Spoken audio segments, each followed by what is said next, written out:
आज के वीडियो में हम लगभग सभी इंपॉर्टेंट चार्ट पैटर्न्स का फॉर्मेशन देखेंगे और समझेंगे इन्हें ट्रेड कैसे करना है। और अगर आप मुझे सपोर्ट करना चाहते हो तो वीडियो को एक लाइक जरूर करें।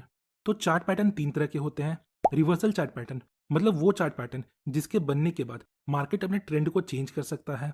दूसरा, कंटिन्यूएशन चार्ट पैटर्न मतलब वो चार्ट पैटर्न जिसके बनने के बाद मार्केट अपने ट्रेंड को कंटिन्यू कर सकता है। और तीसरा, न्यूट्रल चार्ट पैटर्न मतलब वो पैटर्न जिसके बनने के बाद मार्केट अपने ट्रेंड को कंटिन्यू भी कर सकता है और रिवर्स भी हो सकता है। तो स्टार्ट करते हैं कंटिन्यूएशन पैटर्न से।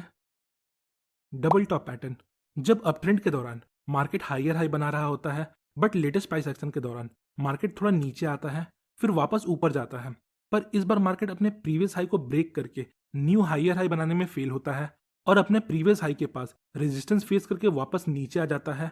और इस प्रकार हमें सेम लेवल ऑफ रेजिस्टेंस पर डबल टॉप पैटर्न देखने को मिलता है। ये हमें इंडिकेट करता है अब प्रीवियस ट्रेंड यहाँ से एंड हो सकता है और इस पैटर्न के फॉर्मेशन के दौरान ये लो पॉइंट हमें मिलता है। और जब हम इस लो पॉइंट से एक सपोर्ट लेवल ड्रॉ करते हैं कुछ इस प्रकार, तो हम इसे निकलाइन बोलते हैं।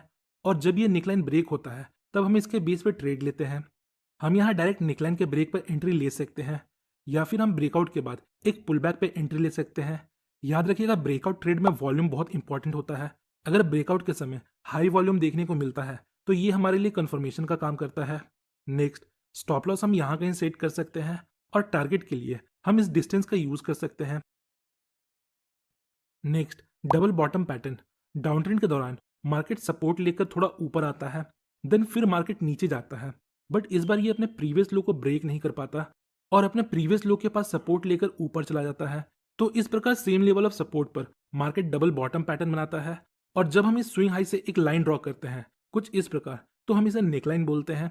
अगेन, इस नेकलाइन के ब्रेक पर हम डायरेक्ट ब्रेकआउट ट्रेड ले सकते हैं या ब्रेक एंड रीटेस्ट ट्रेड ले सकते हैं। टारगेट के लिए हम इस नेकलाइन से लेकर इस लो तक के डिस्टेंस को यूज कर सकते हैं और हमारा स्टॉप लॉस यहां कहीं रहेगा। नेक्स्ट है ट्रिपल टॉप। अप ट्रेंड के दौरान price same level of resistance पर तीन बार रिजेक्ट होकर नीचे आ जाता है। इस प्रकार हमें ट्रिपल टॉप फॉर्मेशन देखने को मिलता है। ये फर्स्ट टॉप है, ये सेकंड टॉप है और ये थर्ड टॉप। नाउ जब हम इन स्विंग लो को लेते हुए एक सपोर्ट लेवल ड्रॉ करते हैं कुछ इस प्रकार, तो इसे हम निकलाइन बोलते हैं। और जब ये निकलाइन ब्रेक हो जाता है तो हम इसके बेस पे ट्रेड ले सकते हैं। स्टॉप लॉस हम यहाँ कहीं रख सकते हैं और टारगेट के लिए हम निकलाइन और रेजिस्टेंस के डिस्टेंस का यूज कर सकते हैं। इस पैटर्न में भी हम रीटेस्ट पर एंट्री ले सकते हैं। नेक्स्ट है ट्रिपल बॉटम। डाउन ट्रेंड के दौरान market same level of support पर थ्री टाइम रिजेक्ट होकर ऊपर चला जाता है। इस प्रकार हमें ट्रिपल बॉटम देखने को मिलता है। इन हाइज को लेते हुए जब हम एक लाइन ड्रॉ करते हैं तो हम इसे निकलाइन बोलते हैं। अगेन, इस निकलाइन के ब्रेक पर हम ट्रेड लेते हैं। प्रॉफिट टारगेट के लिए हम इस डिस्टेंस का यूज कर सकते हैं और हम अपना स्टॉप लॉस यहाँ कहीं रख सकते हैं। Next, rising veg. जब अप ट्रेंड के दौरान हमें दो ट्रेंड लाइन सेम डायरेक्शन में मूव करते हुए मिलते हैं। यहाँ देखिए दोनों ट्रेंड लाइन ऊपर की तरफ जा रहे हैं और ये ट्रेंड लाइन आगे बढ़ते हुए एक दूसरे को कॉन्ट्रैक्ट करते हैं, मतलब एक दूसरे के करीब आते जाते हैं। तो हम इसे राइजिंग वेज बोलते हैं।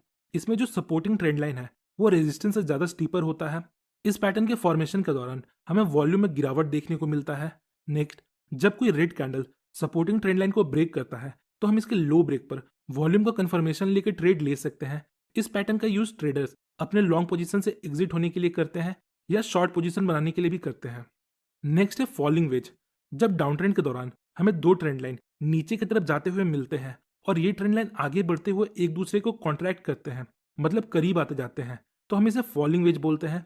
इस पैटर्न के फॉर्मेशन के दौरान भी वॉल्यूम डिक्लाइन होता है और जब हमें ऊपर की तरफ ब्रेकआउट मिलता है विथ हाई वॉल्यूम, तो हम इस ब्रेकआउट के बेस पे ट्रेड लेते हैं। हेड एंड शोल्डर पैटर्न आपको चार्ट पर कुछ इस प्रकार का दिखता है। ये इसका लेफ्ट शोल्डर है, ये इसका राइट शोल्डर है और बीच में इसका हेड है। ये दिखने में एक इंसान के ऊपरी भाग की तरह होता है, इसलिए इस पैटर्न का नाम हेड एंड शोल्डर रखा गया है। दो कंधे और उसके बीच में एक सर।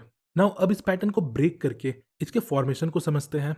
देखिए, जब अपट्रेंड के दौरान प्राइस हायर हाई बना रहा होता है बट लेटेस्ट प्राइस एक्शन के दौरान प्राइस हायर हाई बनाने में फेल होता है और हायर हाई बनाने की जगह एक लोअर हाई बनाता है। जैसा कि यहाँ आप देख सकते हो, प्राइस पहले हायर हाई बना रहा था बट लेटेस्ट प्राइस एक्शन के दौरान यहाँ प्राइस अपने प्रीवियस हाई को ब्रेक करने में फेल होता है और फिर नीचे चला जाता है। तो इस प्रकार प्राइस मूवमेंट के दौरान हमें एक लेफ्ट शोल्डर मिलता है, फिर एक हेड मिलता है और जब ये राइट शोल्डर फॉर्म हो जाता है तब ये head and shoulder pattern complete हो जाता है। अब कुछ की पॉइंट्स है इस पैटर्न के बनने के लिए। नंबर 1, ये दोनों शोल्डर का हाई हेड को ब्रेक नहीं करना चाहिए। नंबर 2, ये दोनों शोल्डर आपस में थोड़ा ऊपर नीचे हो सकते हैं, मतलब कभी लेफ्ट शोल्डर बड़ा हो सकता है और कभी राइट शोल्डर बड़ा हो सकता है। अब देखिए इस पैटर्न के फॉर्मेशन के दौरान हमें दो स्विंग लो मिलते हैं, और जब हम इन दो पॉइंट्स को मिलाते हुए एक लाइन ड्रॉ करते हैं कुछ इस प्रकार, तो इसे हम नेकलाइन बोलते हैं। और प्राइस जब इस नेकलाइन को ब्रेक करता है तो हम यहाँ अदर कन्फर्मेशन और प्राइस एक्शन को कंबाइन करके ट्रेड ले सकते हैं। अब देखिए हमें बार बार इतना पिक्चर परफेक्ट पैटर्न नहीं मिलता जहां दोनों शोल्डर्स क्लियर दिख रहे होते हैं और जहां नेकलाइन इतना क्लियर और हॉरिजॉन्टल होता है। कई बार हमें हेड एंड शोल्डर कुछ इस प्रकार से दिखता है जहां ये दोनों स्विंग लो आपस में ऊपर नीचे होते हैं। तो अब आप सोच रहे होगे अब हम यहाँ नेकलाइन कैसे ड्रॉ करेंगे। वेल, ऐसे सिचुएशन में हम इन दो पॉइंट्स को लेते हुए एक ट्रेंड लाइन ड्रॉ कर सकते हैं कुछ इस प्रकार। और जब ये ट्रेंड लाइन ब्रेक होता है तो हम इसके ब्रेकआउट पर ट्रेड लेते हैं। अभी ये ट्रेंड लाइन ऊपर की तरफ से जा रहा है, पर कुछ सिचुएशंस में ये नीचे की तरफ जा सकता है। सो नाउ यहाँ तक आपका हेड एंड शोल्डर का फॉर्मेशन क्लियर हो चुका है। अब हम इन्वर्टेड हेड एंड शोल्डर का फॉर्मेशन देखेंगे। फिर inverted head and shoulder chart पर आपको कुछ इस प्रकार से दिखता है। ये हेड एंड शोल्डर के जस्ट अपोजिट है। डाउन ट्रेंड के दौरान जब प्राइस लोअर लो बना रहा होता है, बट रीसेंट प्राइस एक्शन के दौरान प्राइस अपने प्रीवियस लो को ब्रेक करने में फेल होता है और लोअर लो की जगह एक हायर लो बनाता है, तब हम इसे इन्वर्टेड हेड एंड शोल्डर बोलते हैं। इन्वर्टेड हेड एंड शोल्डर में जब हम इन दो स्विंग हाई को कनेक्ट करते हुए एक लाइन ड्रॉ करते हैं कुछ इस प्रकार, तो ये हमारा नेकलाइन होता है। बाकी सारी चीजें सेम है। अगर हमें एक परफेक्ट नेकलाइन नहीं मिलता तो हम यहाँ एक ट्रेंड लाइन भी ड्रॉ कर सकते हैं। देन इस नेकलाइन या ट्रेंड लाइन के ब्रेकआउट पर हम ट्रेड लेते हैं। तो ये थे रिवर्सल पैटर्न। अब देखते हैं कंटिन्यूएशन पैटर्न्स को। सो हमारा फर्स्ट पैटर्न है बुलिश फ्लैग। एक शार्प अपट्रेंड के बाद जब मार्केट करेक्ट करता है, याद रखिएगा करेक्शन के पहले हमें एक शार्प अपट्रेंड चाहिए। तो जब एक शार्प अपट्रेंड के बाद मार्केट करेक्ट करता है और इस करेक्शन पीरियड के दौरान हमें दो parallel trend line downward side tilt move करता हुआ मिलता है, तो हम इसे bullish flag and pole pattern बोलते हैं। ये शार्प मूव फ्लैग का फॉर्मेशन करता है और ये करेक्शन पीरियड फ्लैग का फॉर्मेशन करता है।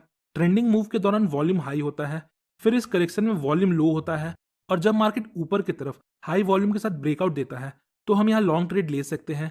टारगेट के लिए हम 1:2 रिस्क टू रिवॉर्ड रेशियो का यूज कर सकते हैं। बहुत से लोग अपना स्टॉप लॉस इस पॉइंट पर रखते हैं और बहुत से लोग इस पॉइंट पर रखते हैं। नेक्स्ट है बेरिस फ्लैग पैटर्न। जब एक शार्प डाउनवर्ड मूव के बाद मार्केट थोड़ा करेक्ट होता है और इस करेक्शन पीरियड में हमें दो पैरेलल ट्रेंड लाइन हल्का सा अपवर्ड साइड टिल्ट मिलता है, तो हम इसे bearish flag and pole pattern बोलते हैं। ये शार्प मूव फ्लैग पोल का फॉर्मेशन करता है और ये करेक्शन पीरियड फ्लैग का फॉर्मेशन करता है। नाउ इसमें भी ट्रेंडिंग मूव के दौरान वॉल्यूम हाई होता है और करेक्शन पीरियड के दौरान वॉल्यूम लो होता है, और प्राइस जब हमें नीचे की तरफ ब्रेकआउट देता है विथ हाई वॉल्यूम, तो ये हमारे लिए कंफर्मेशन का काम कर सकता है। नाउ अब हम इसके ब्रेकआउट पे शॉर्ट कर सकते हैं। अगेन इसमें हम प्रॉफिट टारगेट के लिए 1:2 रिस्क टू रिवॉर्ड रेशियो का यूज कर सकते हैं। नेक्स्ट है बुलिश पेनेंट।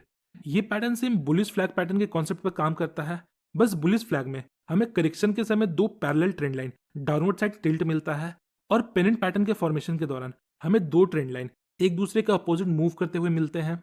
बाकी सारा कॉन्सेप्ट सेम है। जैसे हम बुलिश फ्लैग को ट्रेड करते हैं उसी तरह हम बुलिश पेनेंट को भी ट्रेड कर सकते हैं। नेक्स्ट है बेरिस पेनेंट। ये भी सेम बेरिस फ्लैग पैटर्न की तरह है, बस इसमें हमें शार्प डाउनवर्ड मूव के बाद दो अपोजिट ट्रेंड लाइन मिलते हैं, और जब मार्केट नीचे की तरफ ब्रेकआउट देता है तो हम इसके बेस पे शॉर्ट ट्रेड लेते हैं। नेक्स्ट है ascending triangle pattern. Up trend के दौरान जब market same level of resistance पर मल्टीपल टाइम रिजेक्ट होकर नीचे आता है, बट जब प्राइस नीचे आता है तो वो सेम लेवल ऑफ सपोर्ट तक नहीं जा पाता। यहाँ हमें हायर लोज का फॉर्मेशन देखने को मिलता है। तो जब हम इन हाइज को लेते हुए एक रेजिस्टेंस लेवल और इन लोज को लेते हुए एक असेंडिंग ट्रेंड लाइन मतलब ऊपर जाता ट्रेंड लाइन ड्रॉ करते हैं, तो हम इसे असेंडिंग ट्रायंगल पैटर्न बोलते हैं। इस पैटर्न को देखने पर पता चलता है सेलर्स फ्रीक्वेंटली वीक होते जा रहे हैं और प्राइस को ज्यादा नीचे नहीं ले जा पा रहे हैं, मतलब यहाँ बायर स्ट्रांग है। तो जब बायर्स रेजिस्टेंस लेवल को ब्रेक करके प्राइस को ऊपर ले जाते हैं तो हम यहाँ ब्रेकआउट पर ट्रेड लेते हैं या ब्रेक एंड रीटेस्ट पर ट्रेड लेते हैं। प्रॉफिट के लिए हम इस डिस्टेंस का यूज कर सकते हैं। नेक्स्ट है descending triangle pattern. Down trend के दौरान जब price same level of support पर मल्टीपल टाइम रिजेक्ट होकर ऊपर आता है, बट जब प्राइस ऊपर आता है तो ये अपने प्रीवियस हाई को ब्रेक नहीं कर पाता और हमें यहाँ लोअर हाइज का फॉर्मेशन देखने को मिलता है, जो हमें बताता है अभी बायर्स वीक है, वो प्राइस को ऊपर पुश करने में फेल हो रहे हैं। तो जब हम इन लोज को कनेक्ट करते हुए एक सपोर्ट लेवल ड्रॉ करते हैं और इन लोअर हाइज को लेते हुए एक डिसेंडिंग ट्रेंड लाइन ड्रॉ करते हैं तो इस फॉर्मेशन को हम डिसेंडिंग ट्रायंगल पैटर्न बोलते हैं। और जब प्राइस सपोर्ट लेवल को ब्रेक करता है तो हम यहाँ वॉल्यूम का कंफर्मेशन लेकर ब्रेकआउट ट्रेड ले सकते हैं या ब्रेक एंड रीटेस्ट का वेट कर सकते हैं। Next, bullish rectangle. जब अपट्रेंड के दौरान मार्केट कंसोलिडेट करता है और इस कंसोलिडेशन पीरियड के दौरान हमें एक फ्लैट लेवल ऑफ सपोर्ट और एक फ्लैट लेवल ऑफ रेजिस्टेंस मिलता है तो इसे हम बुलिश रेक्टेंगल बोलते हैं। जब प्राइस रेजिस्टेंस को ब्रेक करता है तो हम यहाँ वॉल्यूम का कंफर्मेशन लेकर ट्रेड ले सकते हैं या फिर हम ब्रेक एंड रीटेस्ट का वेट कर सकते हैं। यहाँ भी हम प्रॉफिट के लिए 1:2 रिस्क टू रिवॉर्ड रेशियो का यूज कर सकते हैं। Next, bearish rectangle. Down trend के दौरान जब मार्केट कंसोलिडेट करता है और इस कंसोलिडेशन पीरियड के दौरान जब हमें एक रेक्टेंगल बॉक्स या हम बोल सकते हैं एक सपोर्ट लेवल और एक रेजिस्टेंस लेवल एक दूसरे के पैरेलल मिलता है तो हम इसे रेक्टेंगल पैटर्न बोलते हैं। अगर इस पैटर्न के फॉर्मेशन के बाद मार्केट सपोर्ट लेवल को हाई वॉल्यूम के साथ ब्रेक करता है तो हम यहाँ शॉर्ट ट्रेड ले सकते हैं। नेक्स्ट है cup and handle pattern. Up trend के दौरान मार्केट थोड़ा नीचे आता है, नेक्स्ट नीचे आने के बाद मार्केट थोड़ा कंसोलिडेट करता है, देन फिर मार्केट ऊपर जाता है अपने प्रीवियस हाई तक। इस प्रकार हमें यहाँ एक यू शेप का फॉर्मेशन देखने को मिलता है। याद रखिएगा, कप एंड हैंडल के फॉर्मेशन के लिए हमें यू शेप का फॉर्मेशन चाहिए, ना कि वी शेप का। नेक्स्ट, प्राइस रेजिस्टेंस के पास से थोड़ा नीचे आता है, इस प्रकार हमें कप का हैंडल देखने को मिलता है। अब देखिए, बहुत से ट्रेडर्स इस चैनल के ब्रेकआउट पर भी ट्रेड लेते हैं, पर जो सेफ साइड रहना चाहते हैं वो इस रेजिस्टेंस के ब्रेक पर लॉन्ग ट्रेड लेते हैं। इस पैटर्न के बॉटम से लेकर टॉप के डिस्टेंस का हम प्रॉफिट टारगेट रख सकते हैं और अपना स्टॉप लॉस हम यहाँ कहीं रख सकते हैं। तो ये थे ट्रेंड कंटिन्यूएशन पैटर्न। अब बात करते हैं न्यूट्रल पैटर्न्स का।